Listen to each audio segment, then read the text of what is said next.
আওয়ামী লীগ দলীয় সাবেক সংসদ সদস্য ও ক্রিকেট বিশ্বের সেরা সাবেক অলরাউন্ডার সাকিব আল হাসান ও তার ব্যবসা প্রতিষ্ঠানের ব্যাংক হিসাব তলব করেছে Bangladesh financial intelligence unit BFIU।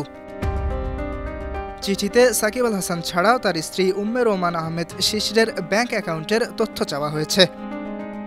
সাকিবের বিরুদ্ধে শেয়ারবাজার কেলেঙ্কারি, সোনা চোরাচালান, নিষিদ্ধ জুয়া প্রতিষ্ঠানের সঙ্গে সম্পৃক্ততা, কাকড়া ব্যবসায়ীদের অর্থ আত্মসাৎ, ক্রিকেটে দুর্নীতি, নির্বাচনী হলফনামায় তথ্য গোপন সহ নানা অনিয়ম ও দুর্নীতির অভিযোগ দুর্নীতি দমন কমিশনে জমা পড়েছে।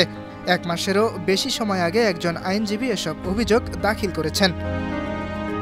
তখন দুদকের একজন ঊর্ধ্বতন কর্মকর্তা গণমাধ্যমকে বলেছেন, সাকিবের বিরুদ্ধে অভিযোগের বিষয়টি কমিটির সুপারিশের ভিত্তিতে পরবর্তী ব্যবস্থা নেওয়া হবে।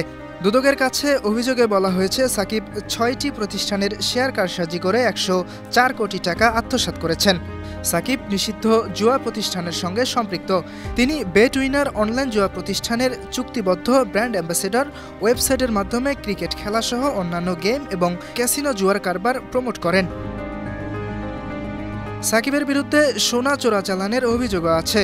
এই ক্রিকেটার তার ব্যবসায়িক অংশীদার রাশেক রহমানের সঙ্গে সম্পৃক্ত হয়ে রিলায়েবল কমোডিটিস এক্সচেঞ্জ কোম্পানি ও বুরাক কমোডিটিস এক্সচেঞ্জ কোম্পানির মাধ্যমে আইন ও বিধি না মেনে স্বর্ণের ব্যবসা করেন। প্রতারণার মাধ্যমে কাকড়া ব্যবসায়ীদের অর্থ আত্মসাতেরও অভিযোগ আছে সাকিবের বিরুদ্ধে। 2016 সালে সাতক্ষীরার দাতিনাখালী এলাকায় সাকিব আল হাসান অ্যাগ্রো ফার্ম নামে একটি কাকড়ার খামার গড়ে তোলেন তিনি। ওই খামারের জন্য সফট সেল কাকড়া বিভিন্ন ব্যবসায়ীদের কাছ থেকে সংগ্রহ করে প্রায় 1 কোটি টাকা বকেয়া পরিশোধ করেননি সাকিব। এছাড়া দ্বাদশ জাতীয় সংসদ নির্বাচনের হলফনামায় তার আয় গোপনের অভিযোগও আছে। হলফনামায় তিনি মোনাক মার্কের মালিকানা, পাওয়ার প্ল্যান্টসের লাইসেন্স, পিপল ব্যাংকের মালিকানা, event management company, travel agency, hotel ব্যবসা, স্বর্ণ আমদানি, অনলাইন জুয়া সাইটের সঙ্গে সম্পর্ক, কক্সবাজারে হোটেল হোয়াইট স্যান্ডে 20,000 বর্গফুট বাণিজ্যিক স্পেসের মালিকানা, যুক্তরাষ্ট্রে স্ত্রীর নামে বাড়ি কেনার তথ্যসহ আরও অন্যান্য বিষয় হলফনামায় গোপন করেন।